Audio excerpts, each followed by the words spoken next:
Many have offered to do this chimera for you, my Amadeus. They say it is not good that I am the chimerette for my own husband. But who could do this better than I, your wife? I loved when you introduced me to someone.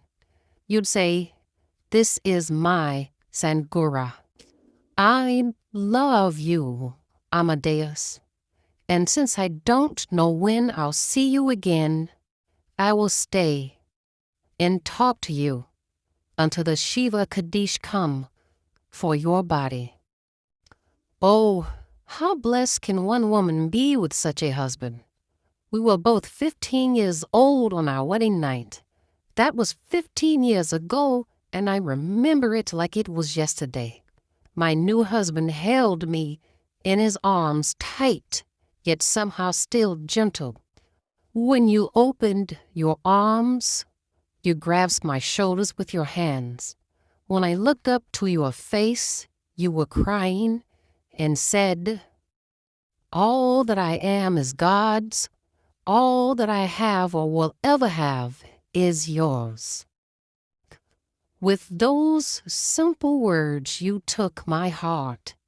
It was yours. I couldn't claim it as my own if I wanted.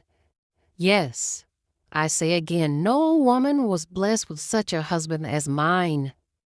My Amadeus, how will I live without your voice in my ear? Even at the end of your life, you showed your love for me.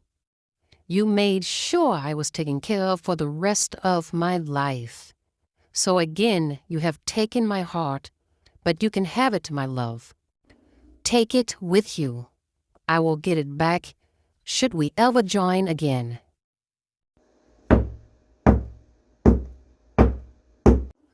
I must go now, Amadeus. The Shiva Kaddish are here.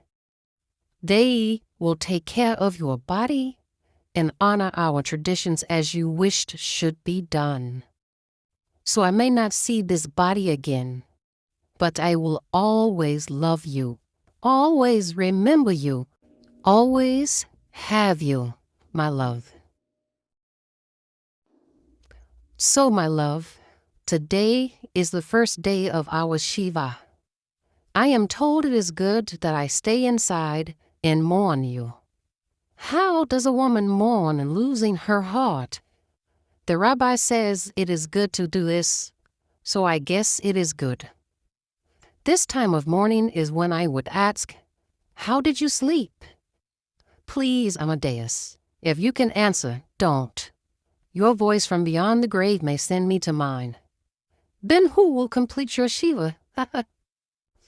The good Lord did not see fit to bless my womb with a child for you. So if I go too soon, the 7 days will not be fulfilled. Forgive your wife, Amadeus. She complains to you even now. How can a man love such a woman?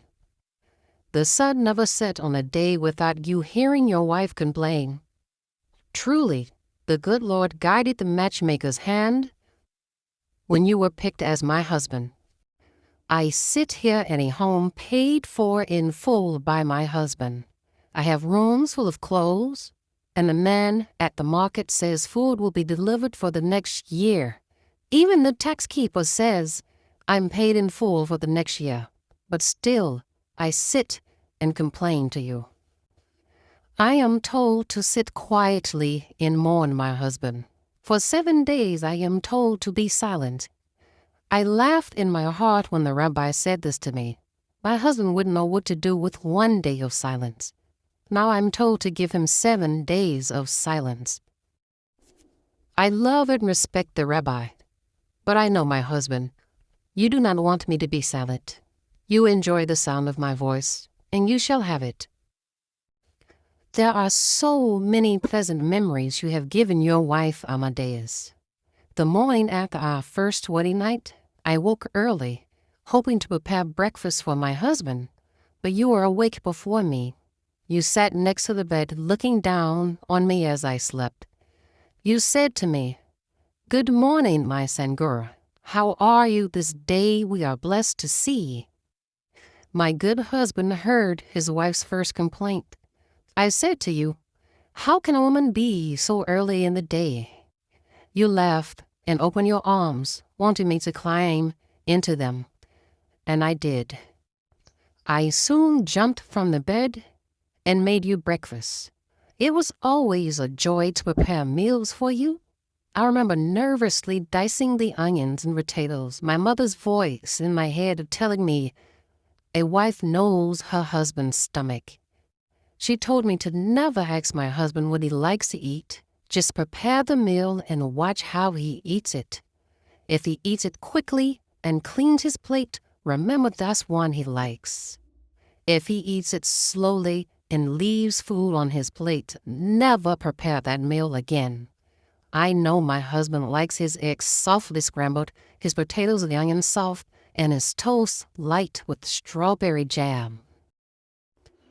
Truly, your mother and father raised a good man in you. However, your brother must have missed a lesson or two from your father. How can two men come from the same home and be so different? Your brother Dolian has never been pleasant or kind to me. As you know, we only got visits from him when he was in need. He was never even humble with his request, or it would be better to say his demands. Things have not changed since your passing, Amadeus.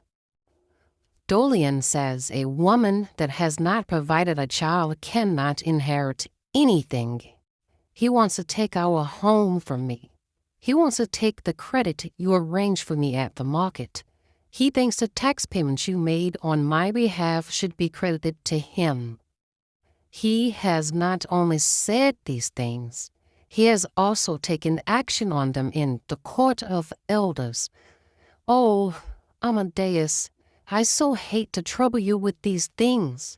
Both my parents are gone, and the only friend I have is Miriam. It's coming to the end of our 7 days of mourning. The Shiva is the only thing that's held him back. On the morning of the 8th day, I am expected to go before the elders.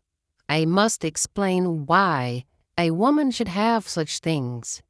In a letter from the rabbi, I was told a woman shouldn't have such wealth, that if I was allowed to keep it, I would seek another husband or have children. But I won't trouble you any more with these things. I will sit quietly for the rest of our Shiva. I love you still, my Amadeus.